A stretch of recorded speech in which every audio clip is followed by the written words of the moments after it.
All right, Chambers County Commissioner Court come to order.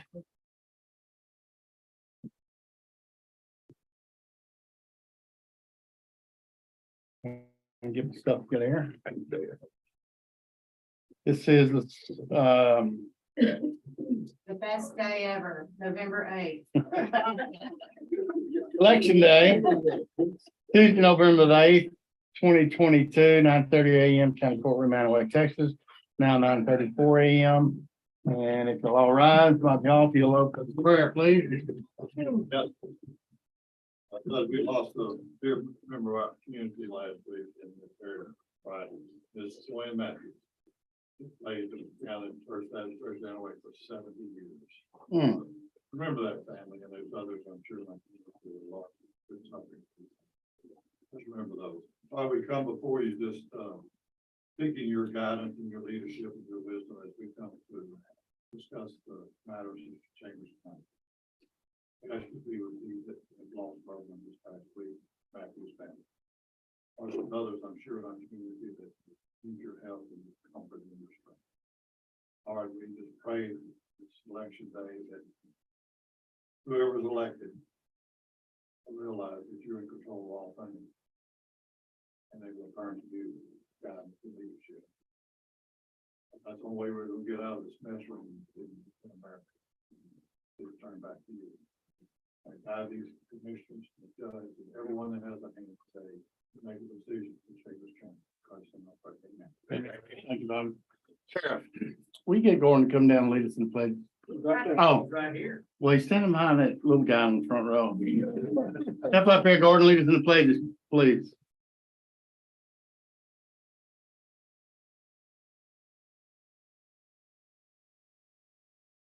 Pledge allegiance to the flag of the United States of America and to the republic for which it stands, one nation, under God, indivisible, with liberty and justice for all. Honor the Texas flag. I pledge allegiance to thee, Texas, one state, under God, one and indivisible. Thank you, Gordon. You want to just stay here? Stay up here. We'll go ahead and take care of you. All right, let's start off at, I'll get back to citizens' comments in just a moment, but. Okay. All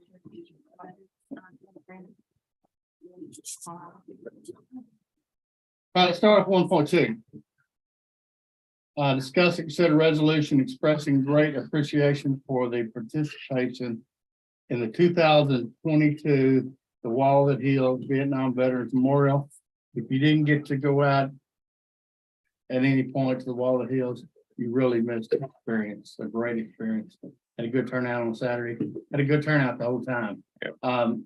Commissioner Hamlin was on that committee and he is going to read that resolution. Whereas the 11th of November 1918 marked the cessation of the most destructive, sanguinary, and far-reaching war in human annals, and a resumption by the people of the United States of peaceful relations and other nations, which we hope may never again be severed, and it's fitting that the recurring anniversary of this date should be commemorated with Thanksgiving and prayer and exercises designated to perpetuate peace through goodwill and mutual understanding between nations.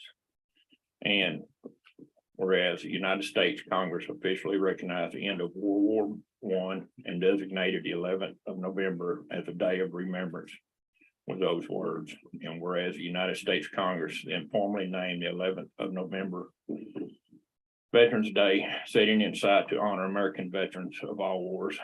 And whereas the members of the History Heals Foundation are dedicated to bringing healing to veterans and all Americans through education and interaction. And whereas the History Heals Foundation was instrumental to bringing the Wall That Heals, a 3/4 scale traveling replica of the Vietnam Veterans Memorial in Washington, D.C. to Chambers County from October 27th through October 30th, 2022. And whereas nearly 4,500 visitors from across the state of Texas and Louisiana visited the wall, More than 900 middle and high school students toured the wall. Nearly 800 people attended a pinning ceremony, and more than 150 Vietnam veterans and 50 family members of deceased Vietnam era veterans were honored while the wall was in residence.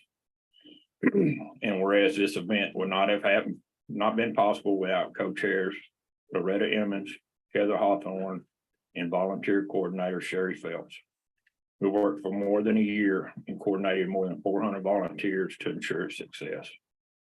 Now, therefore, it be resolved that the members of Chambers County Commissioner Court do hereby recognize veterans of all wars and express their deep gratitude for their service.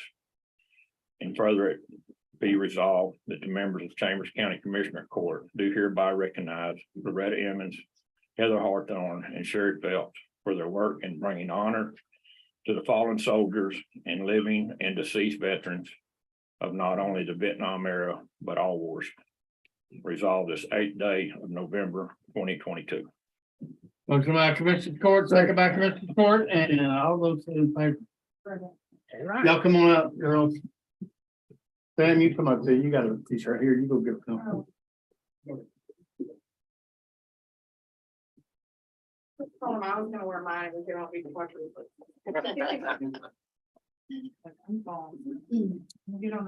Thank you, ladies. I know it's a lot of work. Lots of time spent. You make me look so short. I can't help it, I'm a giant. I'm getting up here. Tommy, you need to get in the middle and send it to. I got plenty of y'all for now.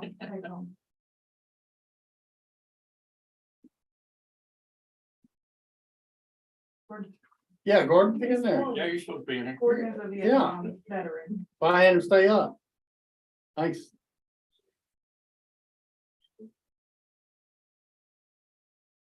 Here.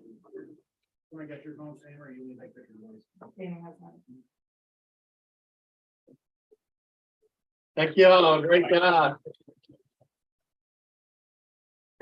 You guys, we do, we have some gifts for you.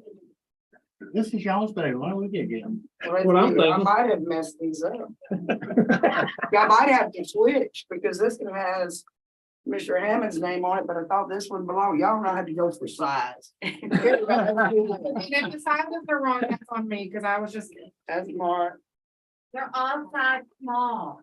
Oh, yeah. Cause we're so little. Double XL petite. This might be. Understand you gave your pen away. I did. We have a bunch more now. Yeah. How many These do are you gonna need? be either one. Just one? Yes, ma'am. Thank you so much. Your other family members or your wife's family? Sure. I mean, we Okay. have plenty. Yeah, I should have got one from my grandfather. Okay. I was gonna get to my mother. That's why that's why we ordered more to make sure anybody else? Anybody? Yes, he's not reading. You gave Over your here. three. Mike Gafford. Mike Gafford. Family.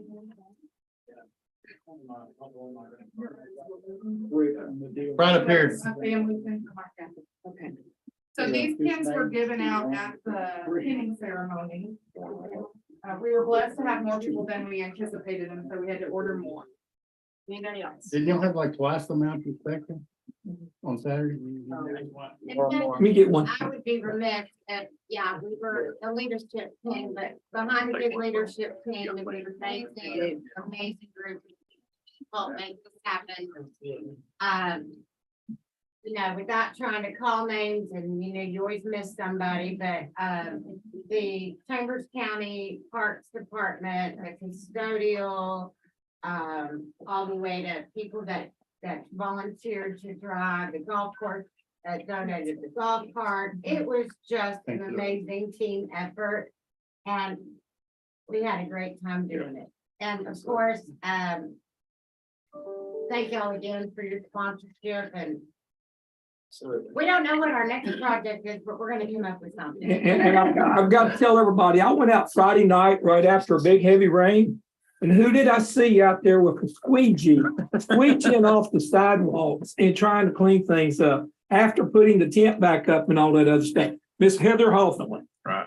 Our county clerk. We did have an adventure on Friday night. The wind happened to catch our big giant tent just right and picked it up. And by the grace of God alone, nobody was injured because it was held down by 55-gallon drums of water that were full and somehow just caught it just right. So that was one of our adventures, but these ladies all did it all. Well, we kept up with the score of the Astros game. Like, but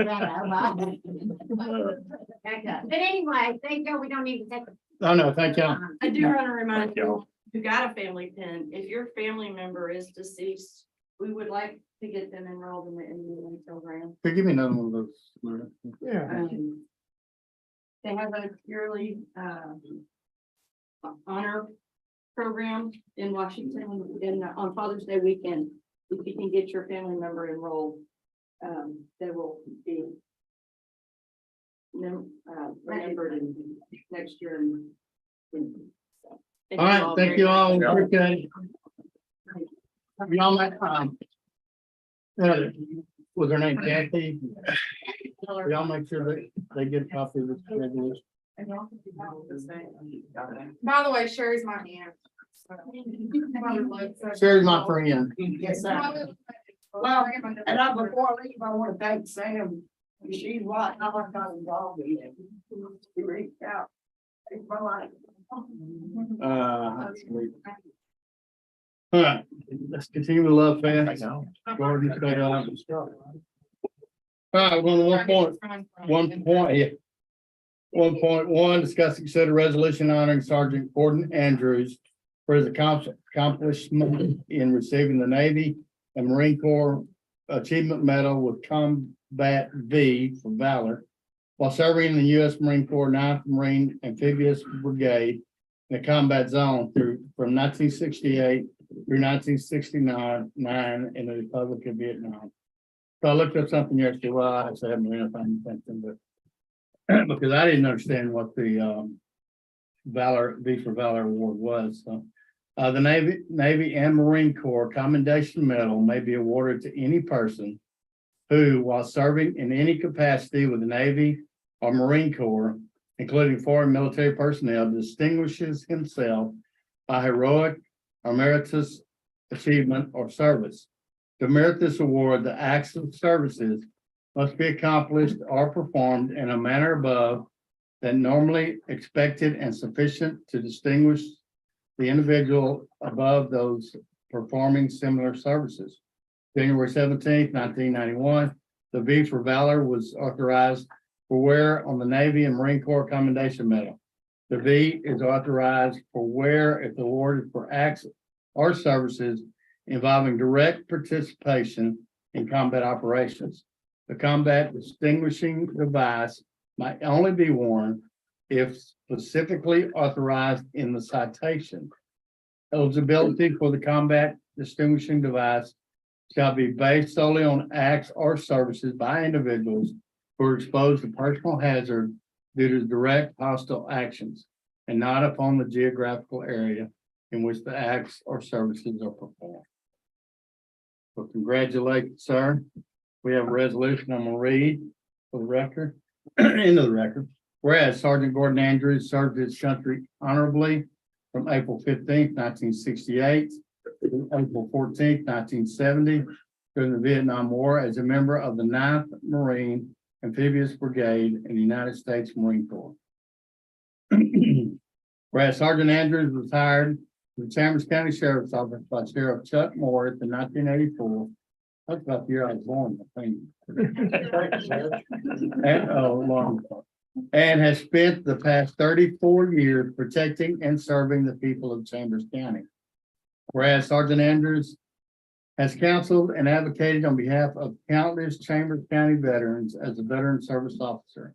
Whereas Sergeant Andrews is a shining example of the Marine Corps motto, Semper Fidelis, constantly showing his eternal commitment to the success of battles, the progress of our nation, and the steadfast loyalty to his fellow Marines and all the Chambers County veterans. Whereas Sergeant Andrews has been awarded the Navy and Marine Corps Achievement Medal with Combat V for Valor for his service to the United States Marine Corps in a combat zone from 1968 to 1969 in the Republic of Vietnam. Now therefore be resolved, the members of Chambers County Commissioners Court are immensely honored to present Sergeant Andrews with the medal awarded to him for his valor in combat. And I'll take a motion to approve by Commissioner Court, second by Commissioner Court, and all those in favor, and I'm honored. I know the gym this time. Congratulations.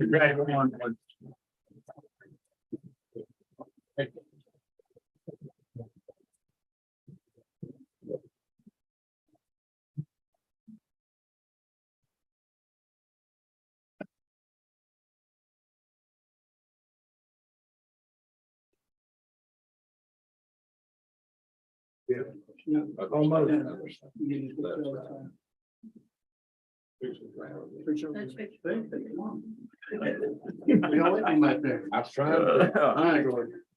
Sergeant Andrews. If I can do it, so I'm drawing blood. It would be intentional if you didn't. Yeah. You're fine.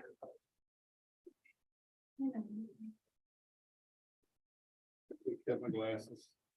That work. All right, congratulations.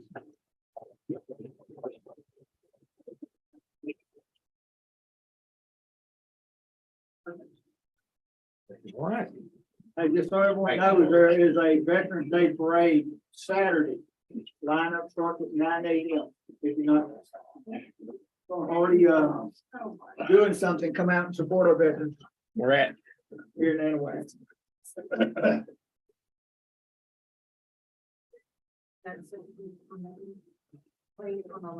Yeah, we're going to citizens' comments. Ms. Hawthorne, we need an update on elections. Before we do though, let me say, last night's ribbon cutting at the Anahuac ball fields.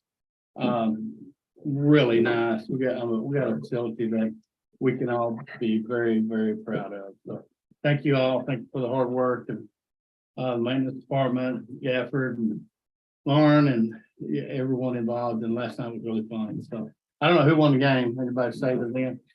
The girls win. We're gonna say the girls won.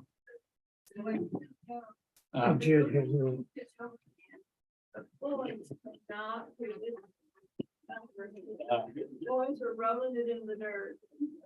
All right, citizens' comments. Ms. Hawthorne.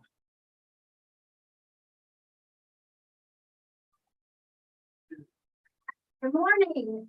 Morning. Again. I'd like to give an update on the Chambers County election that's currently going on today. Polls are open from 7 a.m. to 7 p.m. So far in early voting, we had 10,487 people vote in person. We had 224 mail ballots. We had 52 provisional votes.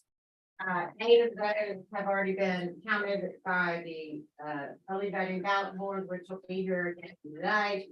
And we had 34 limited votes.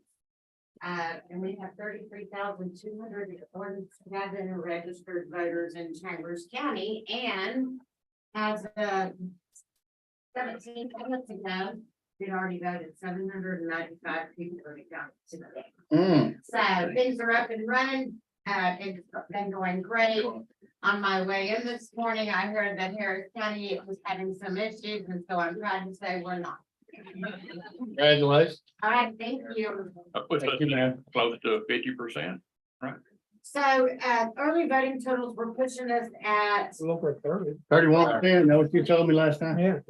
30. Yeah, we're pushing probably 40 by the time we add all those, other mail. That's a good turnout. Then you got, how many today already? It's a great turnout for a midterm election, no doubt. You know, of course, our county continues to grow, so, you know, our numbers are kind of be a little off. You can't compare it because of the growth. We can go back and do percentages, and I'll give that full report in a couple weeks from the election, but we can even break it down by age group and everything. Thank you, ma'am. Awesome. And the new equipment, everybody's doing great. Yeah. So far, there's not been any complaints. It's going great. Painless. Painless. I know. Yeah. Thank you, ma'am. Thank All you, right. your staff. Thank you, Heather. All right, David, There's that big weekend that one of my brothers. wants David to do. Lasky, David Lasky, okay, That's one. okay, he wasn't gonna be here. All right, this is from David Lasky, 3819 Madison Avenue, Baytown, Texas, retired. Against Houston Raceway Park, future concerts. Last year and this year, I suffered through 2 nights of loud bass sound waves penetrating my home. This concert needs to stop at 10:30 on weeknights and Saturday. Weeknights and Saturday at 10 p.m. on Sunday. Also, please measure sound at ground level and higher up due to speakers above the ground. Thank you, Mr. Lasky. All right, Darlene McPherson, Sports News. Representing Sports News. Yeah, well, don't let that happen again. Hello, everyone. Just a couple of things. Barbers Hill High School and Anahuac High School have made it to the playoffs as of last Friday night. And I wanted to just make sure everybody knows that. Both high schools did last year. The other thing is tomorrow, Braden Edmonds from Anahuac High School is signing to play baseball with University of Houston at 11:30 at the, I think it's going to be in the gym at Anahuac High School. Cameron Edmonds. Is there a Braden Edmonds? Okay. You know, all year I was giving football touchdowns to the wrong, there's a Tristan and a Thomas, and I kept switching them up. And their grandma came over to me and said they were fine with it, but they were teasing each other about getting, the one guy was getting the touchdowns that the other guy was supposed to get. But anyway, he's signing with University of Houston.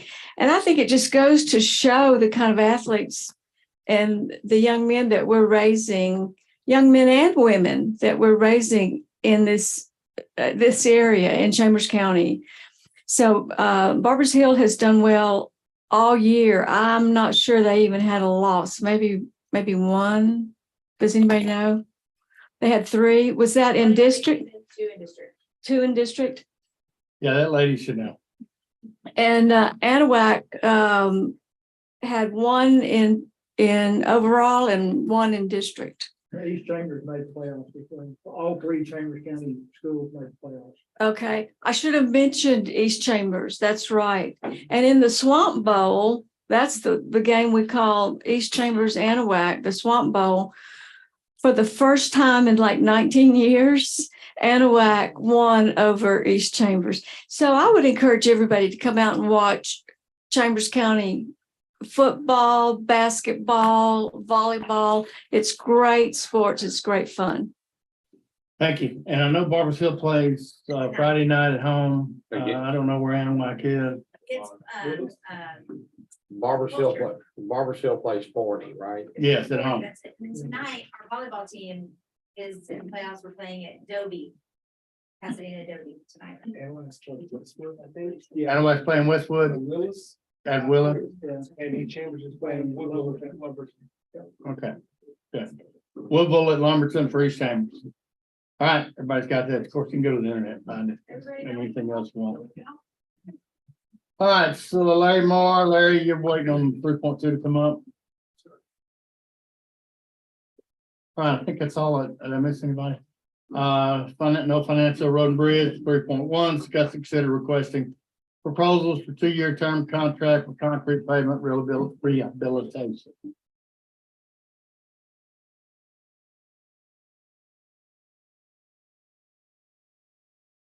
Yes, sir. From time to time, we have concrete failures and we do not have a concrete repair team at Road and Bridge, and we're going out for proposals to have kind of like an on-call person or firm to fix those. And some of them are emergencies, like we've had some on Hatcherville in the middle of the night, things like that. So that's what this is about, and we'll receive proposals from them, and then we'll award to 1 or 2 or whatever. It may be good, Bobby, to accept multiple, like, get a hold of them. Or if we have multiple repairs at one time. Yeah, we can do that. Yeah, we normally, a lot of times we'll do that. Hey, Bob, I got a question on your pricing just for the concrete removal and replacement. It doesn't really give any specifications on the concrete. It just says, about the reinforcement. Number 4 bar reinforced, but it doesn't say, what grade of concrete. What performance it is, whether it's 5 sacks or 3,000. Yeah, well, when you're going down to a little bit further, 18.1, that starts giving you more specifications, but in the 1700s, it doesn't. We'll make sure that before those go out, we'll correct that bit. Yeah, need to change that and also need to put in there that they're putting that, stuff in there that it dries within 24 hours. How early? Hourly strength. Okay, we'll do that. Thank you. All right, entertain a motion to request proposals. So moved. Second. Motion by Commissioner Gore, second by Commissioner Tice. Any other questions? Comments? Those in favor? Opposed? Motion carries. 3.2. Discuss and consider requesting proposals for 2-year term contract for concrete paving, that was 3.1. 3.2, discuss and consider approving Chambers County FM 1409 change order number 14. Revision to Sterling Delaware Holding Company Incorporated, DBA Texas Sterling Construction. Found $176,504.77 to address the cracking and pavement separation due to soil shrinkage on FM 1409. So yes, and Larry's here to discuss that a little more. Once TxDOT came out after the last revision, a few of the areas had grown a little worse beyond what they felt like our past revision would be able to repair. And so we've got some additional measures that's raised the cost to handle TxDOT's request, and we want to get these addressed ASAP. Did the one help us in, go on about Did what help? the rain? No. In fact, at this point, once you have the crack, the rain is probably not beneficial at that point. It might, right? So. Go in there, branch it on. All right, Go ahead, Larry. Larry. Judge, Commissioners, ladies and gentlemen, my name is Larry Marr. I'm with the DE Corporation and Engineer of Record for 1409. Before you is change order 14 revised. The revision, as Corey said, includes the pavement areas that have settled due to the shrinkage in the soil. The previous change order just addressed cracks in the pavement, and this addressed both the cracks and the pavement settlement. Both of the procedures that the contractor is going to use have been approved by TxDOT. Last night, I received an email from Texas Sterling that they are forwarding the subcontract agreement between them and AAA Paving to us today for our review. Hopefully it's in good shape. AAA Paving has said that they could start work next Monday. So how long after we make these repairs will it take to get TxDOT to sign off on this thing and for us to get out of it? Well, that's something Larry and I discussed this morning. Is I would recommend that we at least get a verbal from them on the AAA subcontractor that their stuff's in order, so that they don't have any issue with them doing work out there prior to them starting. Something more than verbal. Okay. Email or something. Right. Well, under the county's agreement with TxDOT, we review the subcontract agreement and we review the Form 2802 as we've done in the past. So that review goes through us.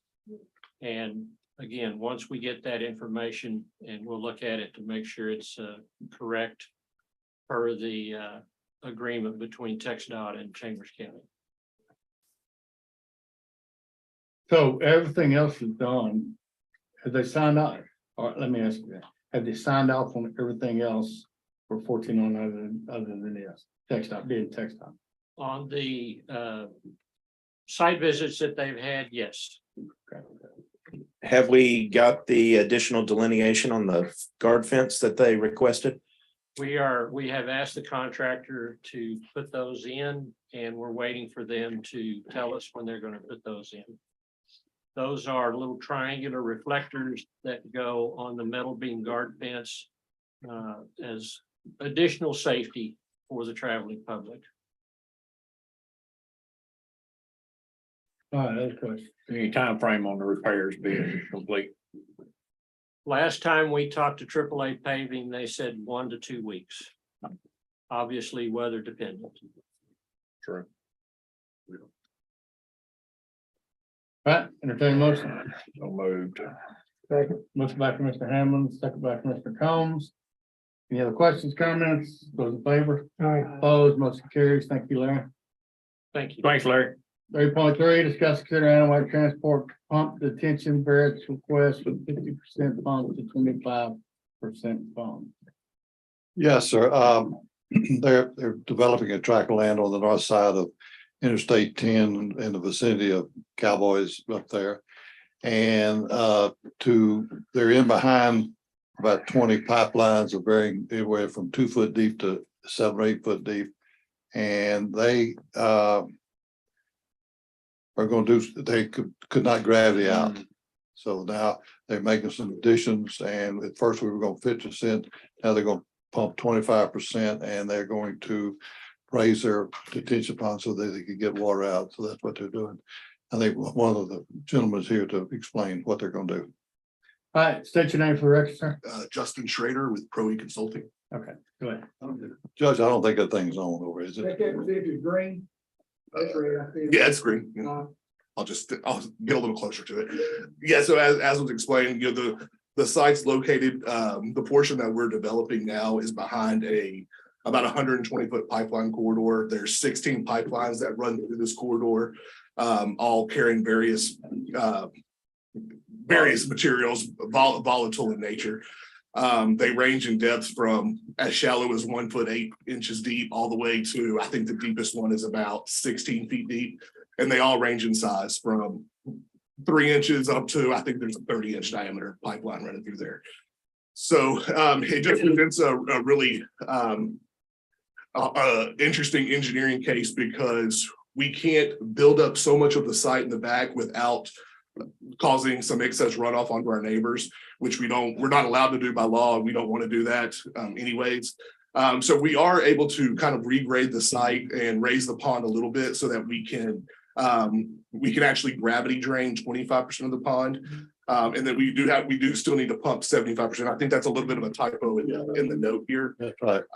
But that does still comply with what TxDOT's requirements are. In addition to that, the pumps that we're going to be speccing, they're duplex pumps, so they'll cycle on and off to ease the wear and tear on the pumps, as well as provide backup for each other if one were to fail. We'll also have an overflow weir, so that if the pumps fail altogether, that overflow weir has a concentrated point for any excess rainfall that has to deflect out of that pond and drain out. It drains out through a concentrated point across the pipeline corridor to the roadside, TxDOT's roadside ditch. And that's what it does naturally. So that site sort of drains through that area to TxDOT's roadside ditch in any case. So we are going to maintain that pre-developed condition.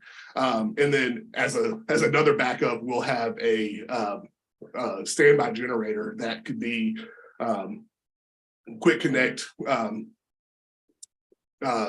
feature on the actual lift station, so that if there's a power outage or both pumps fail, that generator, if there's a power outage, the generator can be rolled up to that lift station and power the pumps. So we've kind of implemented a lot of features in hopes that because of the main crux of the situation is that pipeline, we just can't get a pipe through that, to be able to gravity drain the pipe or gravity drain the pond and weave it through all those pipelines. It just won't work, unfortunately. So if we are able to get a variance granted so that we can gravity drain 25% of the pond and then pump the remaining 75%, then we're able to move forward with the development. So. We met with them, Judge, and Bob and everybody, and Bobby and the engineering department's all in favor of it. Other counties around us have done this and more, where they're pumping this to help development. So I mean, I don't have a problem with it. I mean, they have, insured us that they have the double pump, the backup generator, the overflow over there. Everything to make sure that they're, everything goes good. So I'm gonna make a motion to approve it. Second. Let's back to Mr. Gordon, take it back to Mr. Hammond. Yeah, I've got no problem with one, the variance on the pumping. However, the generator is giving me a little heartburn because your generator has to be pulled over there and connected. It's supposed to be a pre-connected, ready to fire up when power fails. If not, I'm gonna roll it up there and plug it in, because that's gonna require someone to be there. That's true. So, I agree with that, Commissioner. I think y'all need to probably look at that in a different way, that it's already connected, and ready to click on it. Okay. So you want to include that in your motion and second, that I do. there's a permanent generator on site? Yeah. And then it that, has to be connected and, yeah, and that is with the said. transfer switch ready to go. Maybe I can add one extra. 75% pump too. All right, so you want to add that in your motion, add that in your second? Yes, sir. All right, state your name for record, sir. Steve Hobbs with ProE Consulting. Just one added feature to the generator, the actual system itself is going to have a feature where if something were to occur, a catastrophic event where it does shut down, he would be notified, the owners would be notified via cell phone that something's going wrong. And so he would be immediately identified and then be able to No, connect. it needs to be wired up and fired when you lose power. It's like the one- Which I believe is in our, if I'm not mistaken, that's in our ordinances already, right? And it doesn't say, What? right, Okay, I got a motion and second, and any other questions? Those in favor? Opposed, motion carries. Thank you, gentlemen. Thanks, thank you. 3.4, discuss, consider approval and signing of SH 99 Grand Parkway MVWA market value waiver agreement. Corey, Billy. Yes, sir. So I think Billy and I both talked to TxDOT on this, and this kind of came about, I believe, well, twofold. So there's two different portions of this. One is a toll rate that left unchanged would increase the tolls based on the consumer price index escalation rate, would actually increase it by 9.76%. On your toll rates, which, you know, is again, how much pain we're all feeling by price indexes across the board. But the change here would take it to zero temporarily and reduce that price increase that would be due in January. The second portion of this is for the development of the segments in segment B in Brazoria County, which deals with they're trying to develop that, and there's some questions similar to what we had here with the 2 and the 4 lane segments and direct connectors. So right now everything is tied to a level of service of which basically is a congestion level on roadways. And it's at C, which is pretty heavy, but basically they're just wanting to be able to make that change to be able to develop based on what's needed to be able to move forward with development at this point. And then I think Billy's also had some conversations with district engineer in Harris County that's probably beneficial even to Chambers County. So Billy, I'll turn it over to you. Yeah, I spoke with Eliza Paul. She's the district engineer for the Houston district a few times about this. And my concern there's 2 amendments and they're separate amendments. One amendment actually changes the rate. And I think it's important to note that what it does, it takes the rate away from being an automatic increase based on the consumer price index of Harris County to leaving it to the discretion of the responsible party. In our case, the responsible party is TxDOT. So the rate there will be a rate increase, but hopefully not near the 9.76%, something much less. I think according to our agreement, the minimum was 2%. So it should be somewhat less than that. We don't know yet. But the other concern on the second amendment, it dealt with, like Corey said, direct connects and the lanes that would be put in on a toll road. And it limits the two lane situation to our I-1 and I-2 segments. So according to this amendment, they wouldn't make any more two-lane sections. I have expressed to Eliza and everybody I talked to my concern about a two-lane toll road. I don't know if anybody's driven Highway 99 between Mont Bellevue and Highway 59, but that two-lane section that stretches on for almost 30 miles is pretty dangerous. Yeah. You know, it's extremely dangerous. So Eliza she gave me her word yesterday that she would put that section in the pipeline to get the two lanes started to construct our other two lanes. It, like Corey said, it's really driven on traffic volume.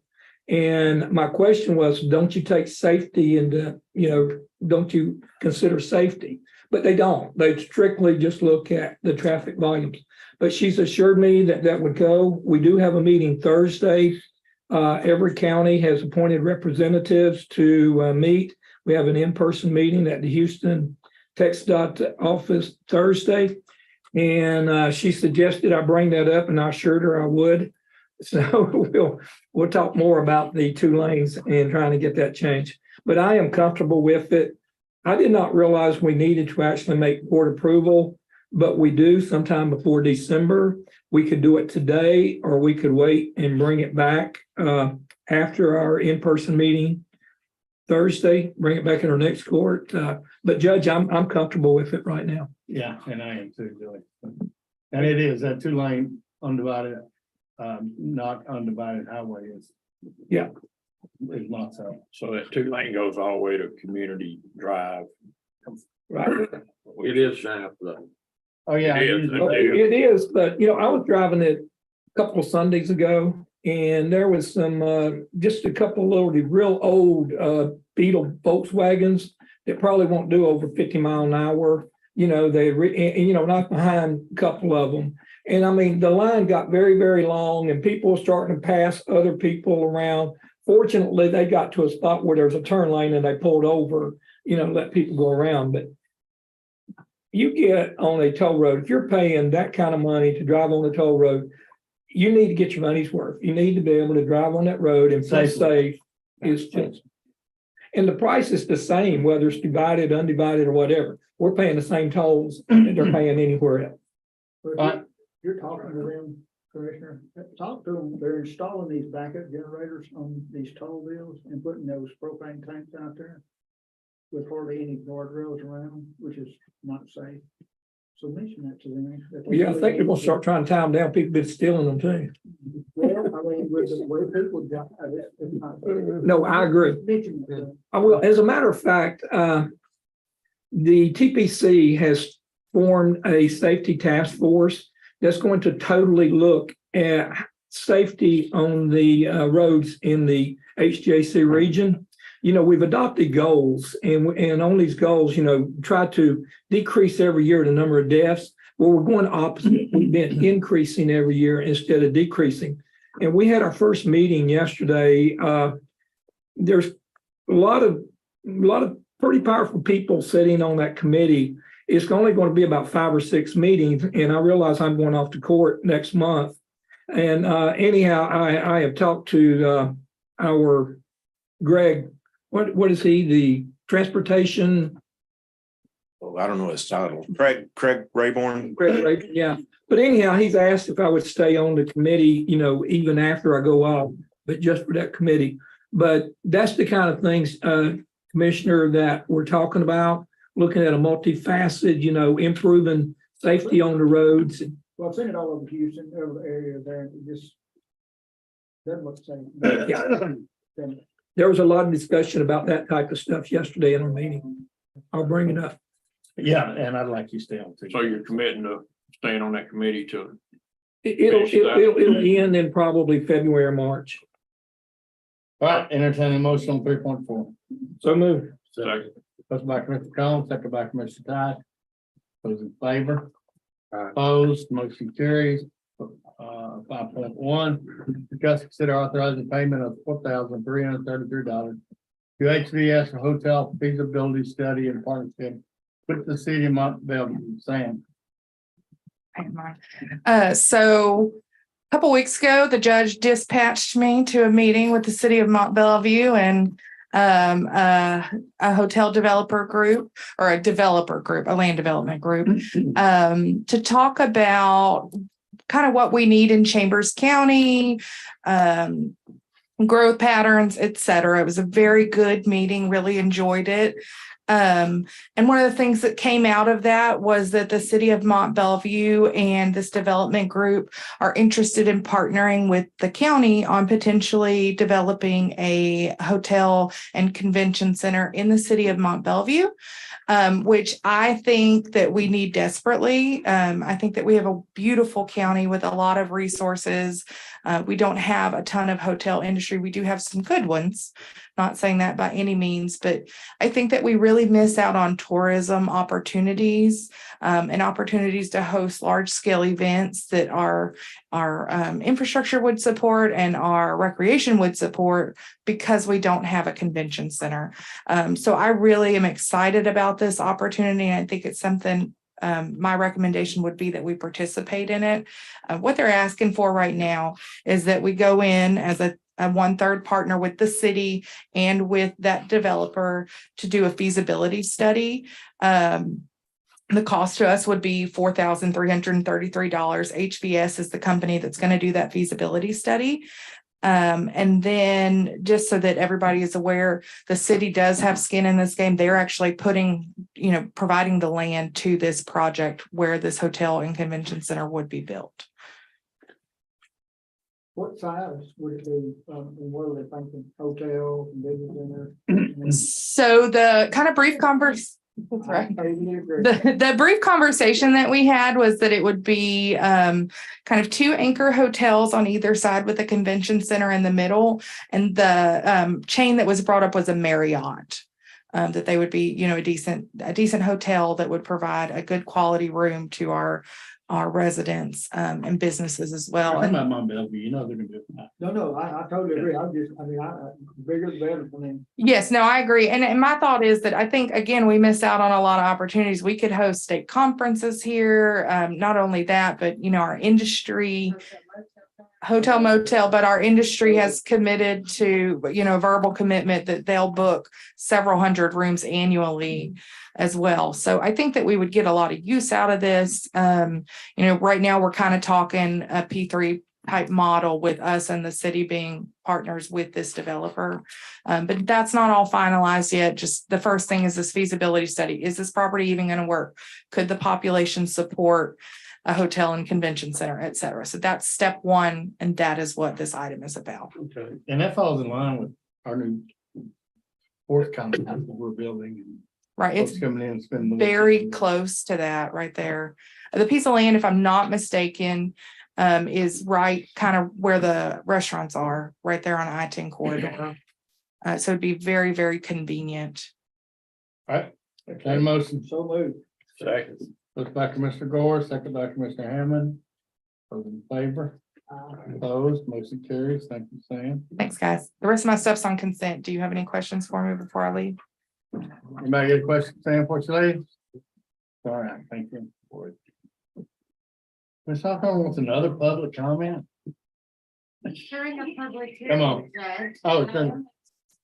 You are? Oh, that's right, we have 2 public hearings done.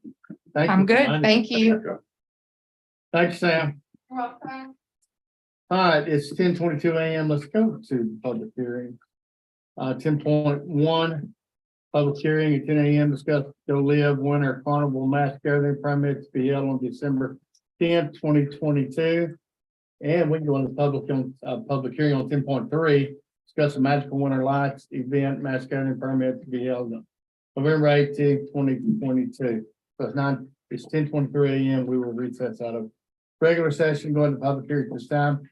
And Ms. Hawthorne has a public comment in the public hearing. Sorry, Judge. All right, come on. So, quickly, I think it's absolutely awesome that this facility has made a great impact for Chambers County already. There is an issue that I'm dearly concerned about, and because this kind of event attracts families, that Highway 3180, the second lane coming through southbound, once you pass through 565 southbound, the second lane merges into one lane again just prior to reaching the entrance of this facility. And already have witnessed many a time as people are trying to merge, the same time moms and dads are turning right to take and drop off a child to go participate in an event. And as we all know, then we have those who get aggravated and don't want to wait and start passing cars in the turning lane. My only obvious thing right now is just safety. It's a family event. It's daylight savings time has ended. So it's kind of the perfect storm for a tragedy to develop right there for a good cause or a great thing. Also, that's the same time as the Winter Festival that's just right down the road at the racetrack. So we usually have a lot of traffic in that area during that event. And now to add this event, and it all comes to one lane, literally just yards in front of the entrance where people come to a stop to have to turn. And so I'm just very concerned that we want to make sure we have a good safety plan ahead of time. Because mass gathering alone, the word is mass. And so we just want to make sure that we have a good safety plan in place. That's my comment. Thank you. Thank you, ma'am. All right, any other citizen comments? Corey, you take that text out. Yes, that's what I was going to suggest. And I mean, certainly Billy and I certainly remember the tragedy that happened down there on 3180 there at Texana in 2014, I believe. And certainly echo Heather's comments. And so, yes, I would certainly, I'd be happy to work with TxDOT and on a traffic control plan that we be approved, make sure it's safe. So, Corey, I think we missed the boat on that. Heather brings up a very good point. We should have had the developer take that lane out past his driveway before we, as a part of the application. Yeah, should have been addressed Well, big time on the front end. Right. the thing is, yeah, possibly. This really wasn't addressed as that these type of events was a big part of this. It was more that it was going to be sporadic, stuff coming in. They might have a little event, but yeah, this is certainly brings a new level of concern. And so I do agree. I'm not sure, but I'll look more into this. I'm not exactly sure what the best plan is. I'm going to go over and look at this after the meeting, and we'll get on this. So thank you. All right, sounds good. Okay, any other public comments for the public hearings? Just one on that section right there. I think we need to look at our long-term goal is getting that widened all the way down to past 2354. Yeah, and I think that's a Because, conversation with TxDOT. yeah, that just Judge, keeps may I? Yes, sir. expanding. Sure. So when Go Live was being put together, is there a second entrance, or is it just is it all one? And they just haven't developed a second entrance? They have kind of an access up to 565, but it's the secondary. Right. Yeah, exactly. It's not the same type of it. Their main entrance is off 3180. Because at some point, depending on, and I think this is kind of a wait and see. Let's see what kind of a turnout they have. And just see what happens, because what they may want to do, if it's as big as what obviously everybody wants these things to grow, if it continues to grow, they may need to utilize a second entrance at some point, because it's either that or TxDOT needs to finish out that second lane or acceleration lane. So, yeah. Well, regardless, I mean, even if you have a second lane that continues down, the real issue is stacking. And as we all know, I believe that I mean, statewide fatality accidents and accidents in general they've just skyrocketed coming out of COVID. I don't know every, factor. I'm sure that unattentive driving is a part of that, and it happens everywhere. And so just, I don't know, it's one of those things when you've got stacking traffic and it's not in a normal location, there's always a level of concern there. We had the issues out on I-10 when, we moved traffic and just people aren't used to it, and, they're not paying attention the way they need to be, and it leads to problems. So regardless, I believe that we need some way of some message boards, some flags, and some different things that kind of divert and, maybe use the shoulder, some form or fashion to keep that stacking traffic. And of course, that's what happened before, was a, vehicle that was waiting out on 3180 before there was a turn lane to make a turn, and a truck driver not paying attention. And at the last minute made a, aggressive move to the right, and the other truck behind ended up rear-ending the vehicle and shoving them. So anyway, Well, Uh, I'll definitely be looking at it. I think we look at it, how it transpires this time, what the sheriff will say and see what the crowd is. Yeah. But I mean, if it is an issue, which I suspect it probably could be, I think when they come back to us for another mass gathering permit, I think we put that in there, that they have to utilize both entrances. I mean, for the safety of our public. Yeah, I don't know if you can do that legally. Right. We need to get with our list and see that if we can, but we need to really encourage them too. I'm sure they're safety minded people, so we need to push them. It's just an old driveway. To send a request. Maybe you need to send an email to them, Dad, and say, hey, the court feels you need to really utilize both entrances for the safety of the public. Would be nice if somebody would if we could figure out how to do a car count. I don't know if we have a car count. Well, that's what I was ability gonna to get an idea. want. I have not looked at this myself. I didn't realize this was on here. So have they, law enforcement, they could rent law enforcement to have them out there for functioning like a traffic signal type of situation? So at this point, I think a lot of it, they don't know how successful the festival's gonna be. Right. So I think a lot of it is at this point is trying to see how, because obviously they could. The only issue I will tell you is that you don't find too many law enforcement officers that want to stand in the dark on Understood. 3180. Right. So there's some things that we're gonna have to really look at, but I think at this point, it's just a wait and see. We have a great relationship with the owners of this operation that are putting it together. So I think if it starts culminating and the success is there, we'll go into a hyper plan to try and figure out what needs to be done. But the concern is there, and it's just the highway design at this point. Well, and if we could get, anyway, we'll work with them, but just as a thought, maybe utilizing the 565 as an exit and the other location as an entrance. Now, that's a good idea. So but I'm not aware exactly how their alternative entrance is or exit, if it's even developed. They were pulling up, it looks like a driveway now. So, It was the driveway that used to go to the home that he took down. yeah. So. All right. all right. It's Enough there. for me. Thank you. All right, any other public comments? Right here, none.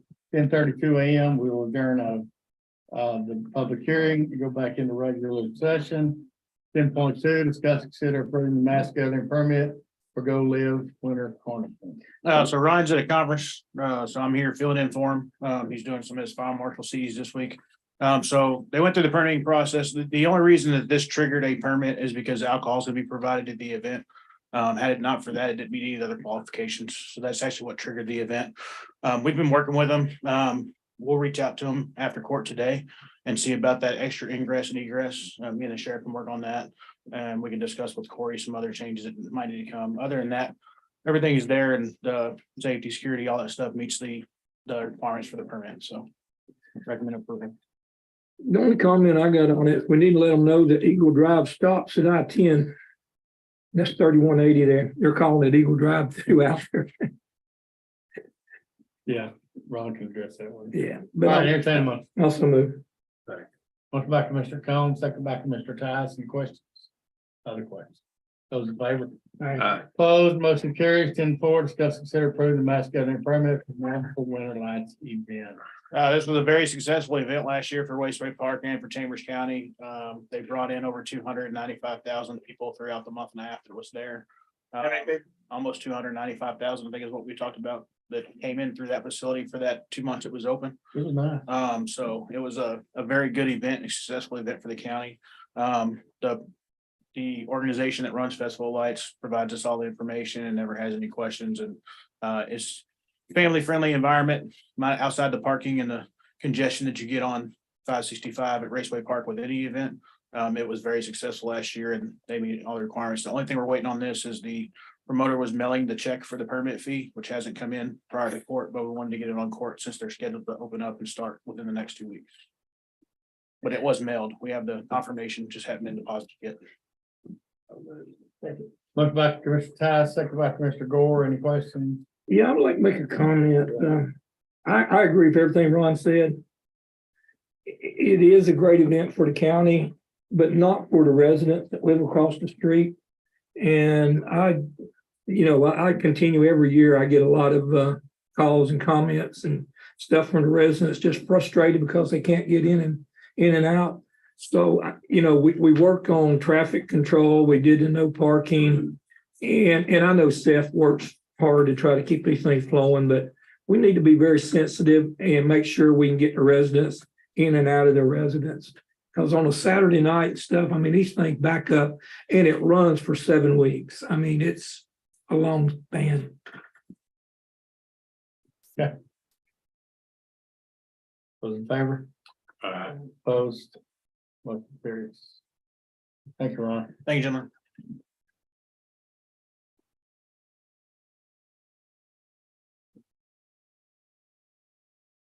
All right, back to 5.2, discuss and consider Fulcrum Bioenergy Incorporated, Chapter 381, Economic Development Proposal. Good morning, Big Rain. Morning, Judge, Commissioners.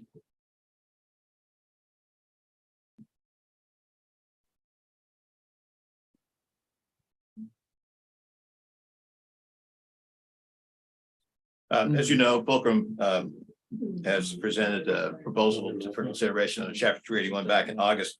By policy, the court is required to make some sort of assessment about at the end of 90 days. That 90-day period ends tomorrow. So the intent today is simply update the court as to the life cycle of the project and go over some of the issues that need to be addressed before the court can make a reasonable determination on the proposal. The project will receive a Chapter 313 value limitation agreement. They're in negotiations right now with Barboursville ISD. The city of Baytown is moving forward with a potential 20-year agreement, which would abate taxes approximately 6% net over term.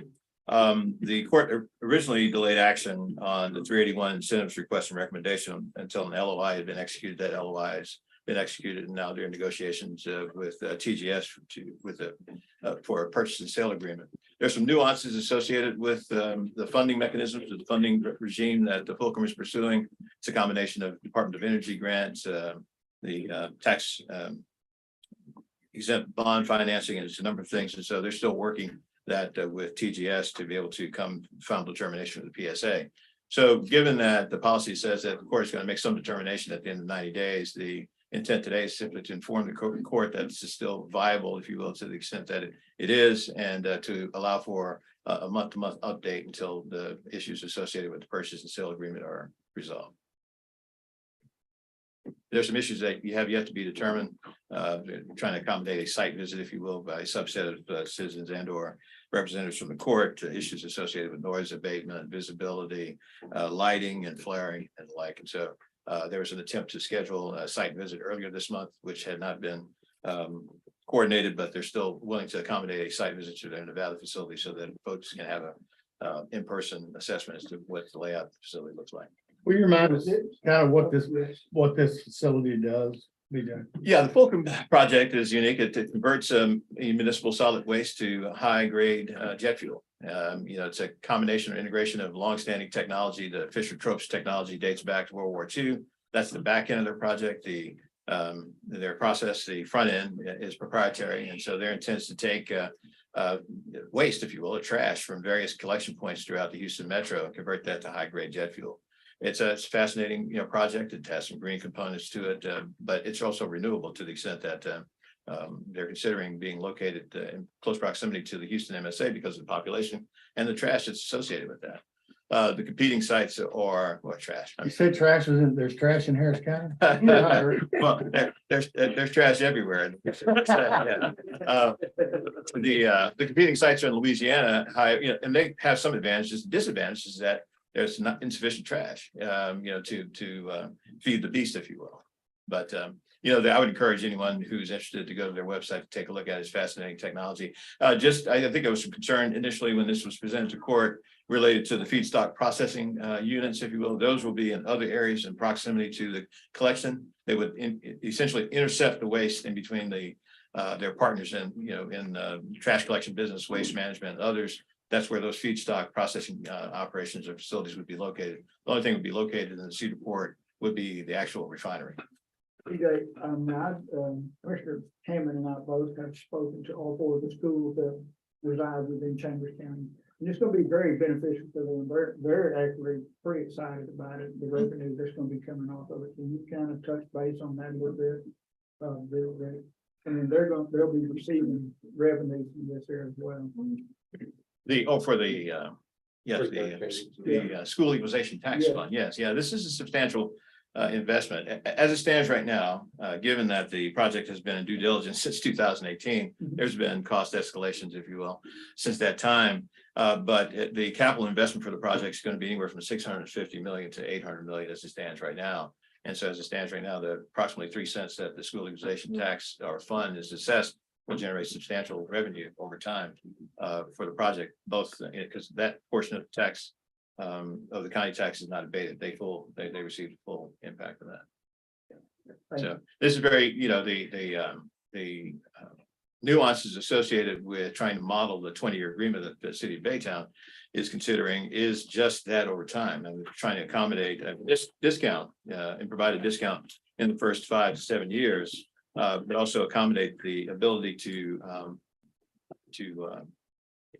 expand, if you will, because once they're inside, this would be 3 trains that they could add a module and add a module and add a module if allowed to do that. So that tax also got 313 Barbara Seal. That's $20 million or We're thinking something. about $10 million. that 10 million? will be recaptured for Barbara's class. Thank you, Jamie. So, and that's significant, but I would also like to note that, remember, 313 is based on the last legislative session will be done in December. The decision would need to be approved in December. Say it again, Jamie. Let's get you on the record. Clientele pool, what's So just for Barbara ISD, that would be pretty much 10 million that cannot be recaptured, which means it stays within our school district. And the reason that's significant is not just for Barbara, but for our other school districts and how they can benefit as well. And I think it's important that y'all note that 313s, they end this December. What that means is ultimately any agreement that hasn't already happened as of December 31st, unless something changes, we're not going to be able to capitalize on that. So I just wanted to note that. I just wanted to make sure y'all knew that. Thank you. Thanks, ma'am. Thanks for breakfast. You're welcome. Thank you, Jamie. I couldn't have timed that better. I didn't realize she was here. Yeah. So BJ, I think you're asking the court to suspend, or I guess extend. Extent, yes. And we would advise and inform the court as this process and all the sausage making On continues. a monthly basis. That's correct. Okay, I'll make that motion. What's their time? Motion by Commissioner Combs, second by Commissioner Tice. What's their time frame you think they'll be able to make a decision? Well, again, the parties that can speak to that are between the TGS. Right. Yeah. And again, as I mentioned before, there are customary approaches to purchase and sale agreements. And this is sort of nuanced in the event because to the extent that it's involving tax exempt bond financing, Department of Energy funding and the like. And so I would suspect, and the TGS folks can speak to that in specifics, that there are some language, lending involvement and just a number of things that typically don't occur in a PSA negotiation. And we still got some other stuff we need to look at, like we talked about for the sighting and the lighting and noise and visibility and all the good neighbor policy. Yeah. Yes. So one thing we touched base on back early, when I met with you and the representative was our recycle program and bringing that back to life. And I think we're gonna have to incorporate that into that agreement somewhere that they agree to do that. So. Yeah. We need to do that. Our recycle program right now doesn't work. It's broken. It's always broken. It doesn't work. We don't have anybody to take our recycled goods. Yeah, it's not us. Welcome to do No, but they're one of the Their partners facilities, do, yeah. the partners do. So we're gonna have to capture that somewhere. Yeah. And that's gonna be a big deal for me. So. Okay. Sounds good. BJ, just start those conversations. Sure. Yeah, well, they've already started. I think Yeah. Commissioner Hammond has approached them and the city of Baytown as well. I mean, the city of Baytown has just signed a new contract with Best. And so the idea, there's a scale issue, right? Because those feedstock processing units, the capital investment for each one is about $85 million, right? So, and the idea would be they have exclusive agreements with these providers who are also partner investors. Waste Management is just one of them. To be able to, I guess, to rationalize that, to be able to how to specifically take the offtake, if you will, of the recyclables that are coming from Chambers County and our city of Baytown that typically would be rerouted or routed to the Waste Management site. So those are some things that need to be addressed, but they're aware of it. All right, I got a motion and second. Any other questions or comments? Here none, those in favor? Aye. Opposed, motion carries. Thank you, BJ. 5.3, discuss and consider a Vera Companies P9 Kilgore Grand Parkway Prop Co LP application with tax abatement. Thank you, Judge. This is an application that's being presented for consideration by Ver Companies and the entity that's noted by the judge. What is contemplated is a 484,000 square foot Class A distribution center on approximately 34 acres off of Needle Point Road in Kilgore. The Avera has had a history of development in Chambers County. They developed a Venmar building that is currently occupied by Venmar, and the building that was subsequently leased by Webstront. So they have a history of operations in the county. Their consideration is for a tax abatement on the speculative building, and the intent today is to present this application for acceptance to start the negotiation process in consideration. I'd like to make a comment that, or a notation that as a part of this, they will be improving a portion of Needle Point Needle Road. Point Road.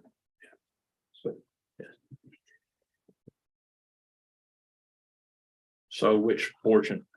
Oh, the south of Kilgore Parkway from their drive, along their property line, Okay, down to their. just to South their acre. driveway at least. To their south driveway. Right there. Yeah. Okay.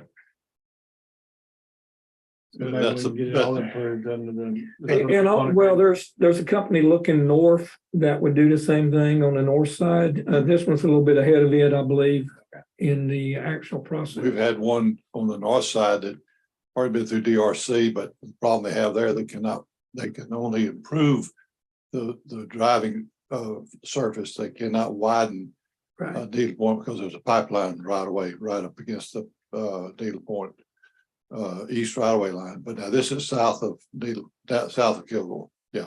Right. And it's my understanding, Bobby, that, Johnson Carter is engineering that now, and they said they're about 80%, I believe is where I got back when they're drawing. This one? No, the one north, and but they're going to flip around and do this one too. And that will really be a CCID 3 That's correct. project.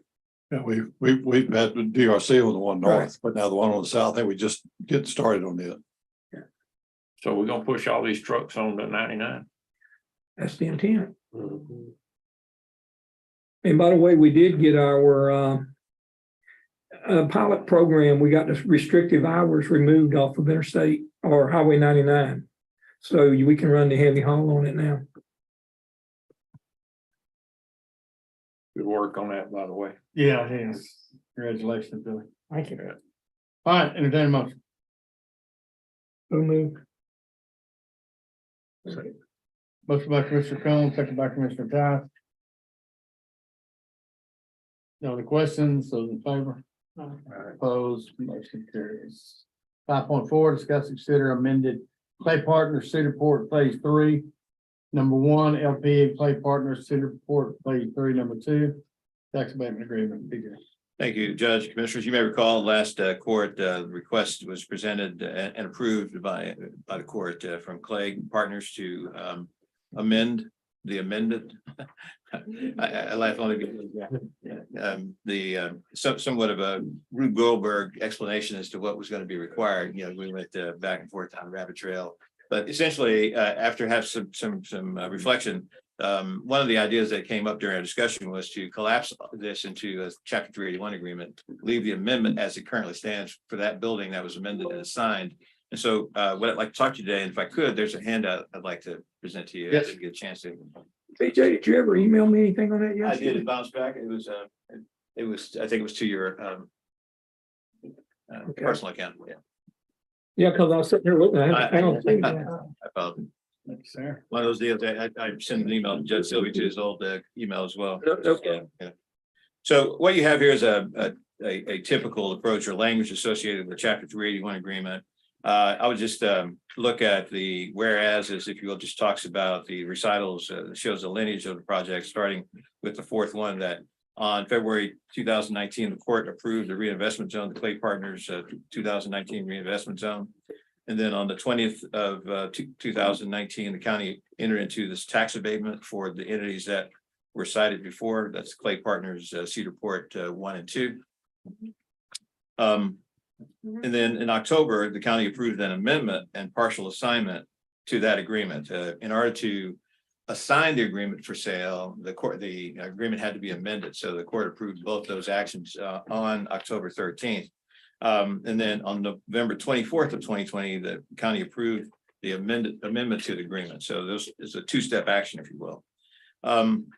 Then on December 8th, the county of 2020, the county approved the partial assignment of that agreement to Exeter as allowed by Section 9 of the agreement that would be embodied as a copy. So the intent, going next to this second recital, that the amendment and partial assignment as originally contemplated was intended to segment that agreement into two separate abatement agreements so as to provide or allow Clay Partners Cedarport Phase 3 number 1 for sale to Exeter, and then allow the county and CP or the Clay Partners to enter into a separate abatement agreement for Phase 3 number 2. That was the intent. Clay Partners began construction of Phase 2 in January of this year and has requested that the abatement for Clay Partners Phase 2 be instated at the time, not reinstated, but instated and started so as to allow for assignment of the abatement pursuant to Section 9 of the agreement. So now, if in fact the court approves this, that the county and Clay Partners would enter into a Chapter 381 agreement to grant tax abatement, but also allow for assignment of same associated with the MSI project. If you recall, this is a potential tenant that they're an acquisition partner, if you will, that they're in negotiations with. And then it goes on, as typically does. It's, Clay Partners owns the premises, the zone, the reinvestment zone is intact and the like. So I would focus on and go to page number 4. Page number 3, I'm sorry. Under Chapter 281 payment, this is where the abatement would be effectuated. If you recall, the court approved that if in fact the building had been built in parallel with number 1, it would be in the 4th and 5th year of its abatement. This is 2023 would be the 4th year, 2024 would be the 5th year. The abatement percentages would be 60 and 50% for each one of those years. In order to attract MSI, the court has approved adding 3 additional years of 50%. And so those payments that are cited in that definition for Chapter 381 are noted that for calendar year 2023, a payment from Clay Partners, and this would subsequently be assigned to MSI of 40%, which essentially effectuates that 60% tax abatement. And then for years 24, 25, 26, 27, a payment in the amount of 50% of the abated tax would be paid to the county. Here, we're making a distinction between county property tax and the school equalization tax, in that county property tax is defined in this agreement and all future agreements will be that it includes all general INS and road and bridge ad valorem taxes of the county imposed on the eligible property value, except that this agreement and any others going forward and have been shall not abate property taxes imposed by the Chambers County School Equalization District. That makes that exception. I remember us discussing this. I think we wanted to tie in our inventory. Yes, there's a covenant you beat me to the punch, Commissioner. Going to the issue associated with inventory on page 5 under covenants. There's a construction covenant and which will be easily met, given the building schedule for the project. The operations are expected to be in accordance with proper guidelines. And so item C is the inventory covenant that the county, Clay Partners, and or the assignee would expect that the taxable value of the site's inventory on an annual basis would be X. In this case, they've estimated that at least 3 or 4 inventory turns every January, there's going to be approximately $10 million of inventory. So if you go to the last page of your handout, I think there should be a model that illustrates the potential for those years for 2023 through 2027, based upon an estimated value of $43 or $44 million. You'll note the abatement schedule is consistent with the language I just shared with you. The abatements for 2023 would be 60% and then 50% for years 2024 to 2027. And then an annual inventory. In fact, 0 is annual inventory is cited because there's no way to estimate what it would be there in 2023, but the expectation would be that for years 2024 and 2027, you see the potential revenue there. And that's associated, assume that the tax rate would continue to be 0.49155 because inventory is not abated. So what's being presented for consideration today is to, instead of amending the amendment as we talked about during last court, is simply to enter into this chapter 281 agreement so as to allow the abatement to be effectuated, but also provide for a signable agreement that could be done at the next quarter. So what we're receiving does not include the school, what schools will. That's correct. It's noted on your tax model, the tax model, the county tax rate as defined as 0.46526 per $100 rate. So for school equalization tax, is that paid as any ad valorem tax would be paid, or is it paid through the pilot program? No, as it stands right now, the appraisal district is now identifying that on the tax bill. So they're getting the tax bill for it. That's correct. That's right. Yeah, they will not, it will not be included in this 381. So it would be nice to have another line on what's going to be received by the schools. Sure. I mean, just for FYI. Sure. Or even the amount through this abatement, what the schools would receive total. I don't know that that's be year by year. Round number. Yeah, we've, as a matter of fact, working with Barcel and Aaron requested that information so that can actually move forward. Some of the things that they've requested is to provide account numbers and so forth and so on, but also this revenue estimates. You may recall that because of this issue with school equalization tax, agreements under 381 and 312 essentially are pilot agreements wherein the county can receive whatever negotiated revenues are, but the school equalization portion is held whole over time. So. Yeah. All right. So the action you need is to accept this in lieu of the Amending the amended amendment. Correct. So moved. Looks like Mr. Collins, second by Mr. Ty. Very good.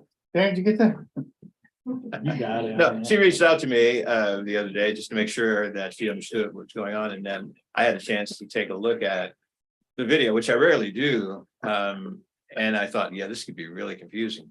So she, and so last point, she definitely got it. yeah, but that's when the idea of actually collapsing this into 381 was glaringly apparent. It's the simplest way to do it. So. All right, any other questions? Thank you, Comment, those in favor? Follow most carry BJ, stand for meeting. Yes. We're gonna get through, almost through this. We got a quick executive session and then we'll be done. Very good. I'll be. All right, 7.1, discuss consider going out for bids to install new roof at White Park Community Building. All right. Okay. This has been a long time coming. We started this out. Basically, we were gonna repair the roof. Got a contractor out there and basically said, hey, look, you just need a new roof. So this is morphed into basically replacing the roof. Been talking to Billy. We've got another building just like this. It's having roof leaks too, except for we're fixing to sell that building. So this one, we're looking at completely putting a new roof on this. and being done with it. This roof is a seamless roof. And my understanding is warranted for over 20 years. It's a continuous thing, and a continuous panel. There's no lapse in between.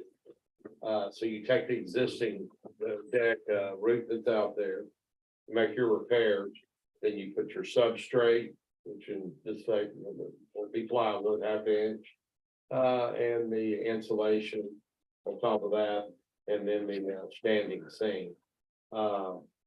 Zero water infiltration. This is a Dade County approved, according to talking to Bing. The Dade County approved product, which Dade County in Florida is 2 and 3x time more stringent on their requirements in the state of Texas. The system works steadily, and you get a 20-year water tightness warranty with it. And you're out of the roofing business for 20 years. What's the Part of our problem on this roof is that we've got 4 units on top of a metal building roof, which this is gonna fix that too, so. Yeah. Good curves and gutters and good installation. Can be a perfect solution for that. Motion by Commissioner Gore, second by Commissioner Ty. Yes. What's the wind rating on it? Oh, it's like you said, it was Dade County has approved I was this. just curious. 140, I mean, what is it? Yeah, 120.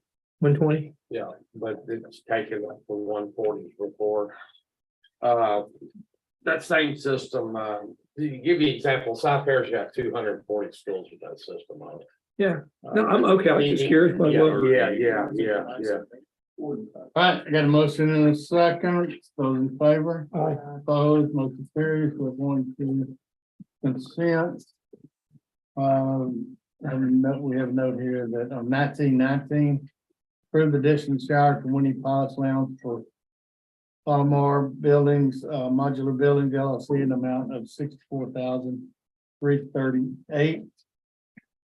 In 1935, approved installation of a new awning at the Winnie Pilot Lounge in Texas Car Park and Patios, the amount of $19,640. That amount should be $19,068.15. Judge, Sir, on 20, on the one for the shower, 1919? No, it's fine. it's 1920. Oh, so this is, okay. But this says 64,000, this only added 2,950. We've already approved the 61,000. We're bringing this to court to approve a shower for $2,950 that we added to it. And we added to it because we were in line to get the building. And we needed to get the shower included. They waited till the last minute to tell me they wanted a shower in there. So basically, So you're adding additional $2,950 to what was previously. yes, sir. The 61. So, and I messed up and I didn't bring this to court, but we already got the building sitting out there. So Okay, so we need to approve this. All right, it's gonna come out of your So salary. what Yes, about sir. the, yes, sir. Sir, I said, or not, you gotta pay it. I got you. what about the awning and the fence? And the price to bring the sewer lines to it? The awning and the fence and all of that, this was a grant, okay? 50%. And so we jumped in there because part of their grant ended at the end of this month. Yes, lit. Yeah, it last year's money that we bought all this off of ended, I think at the end of this month or either the end of last month. So we hurried up and we used the grant for last year's money. Now they've got new money to pay for whatever else they got that we haven't spent already. And the awning and the fence and all of that was always kind of a part of this project. It was just which pot was it gonna come out of? It's all grant money. It's 50%. 50%. Yes, sir. Okay. All right. Precinct 1. 2. 3. So on item 34 and 35. The low bids on both those were out of towners.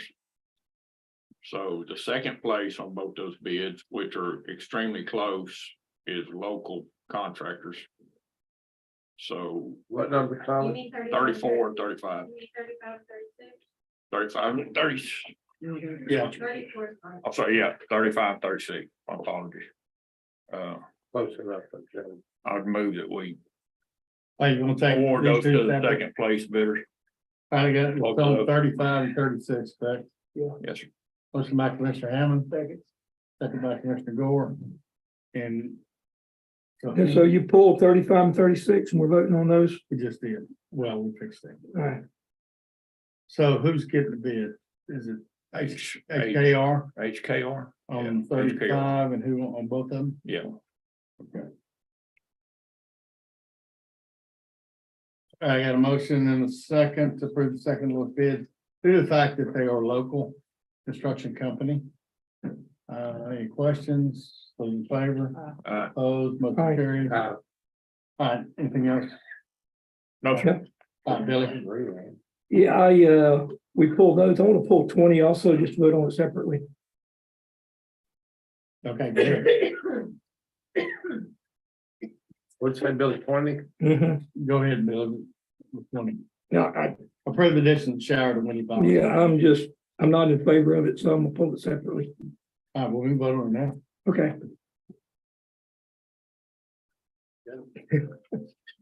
All right, so approve the showers, we vote on it. Any questions, comments? All right, those in favor? No, wait, I need a motion. I need a You motion. got a motion. No, that's what I said, I need a motion. Well, what's your, I'm making a motion to approve. I mean. Motion by Mr. Gore, approved. Second by Mr. Todd, those in favor? Opposed? Aye. Motion carried. Thank you, Commissioner. Thank you, gentlemen. I have Billy, anything else? No, I'm good. All right, so we've already voted on 20 and 35 and 36. I'll entertain a motion to approve the rest of the consent. Motion by Commissioner Todd, second by Commissioner Gore. Those in favor? Aye. Opposed, motion carried. We're gonna go back for short executive session on the rest of the property we need to address. And possibly personnel. So at 11:06 a.m., we will recess for the executive session.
All right, Trumbull County Commission coming over after executive session, 7:45 a.m. We need to vote on a real property, purchase of real property. So I understand a motion to purchase proper, purchase parcel O. So moved, Judge. Second. Motion by Commissioner Gore, second by Commissioner Hammond. Any questions? Those in favor? Aye. Opposed, motion carries, nothing further to come for the court. Let me go ahead. 7:46 a.m. adjourned.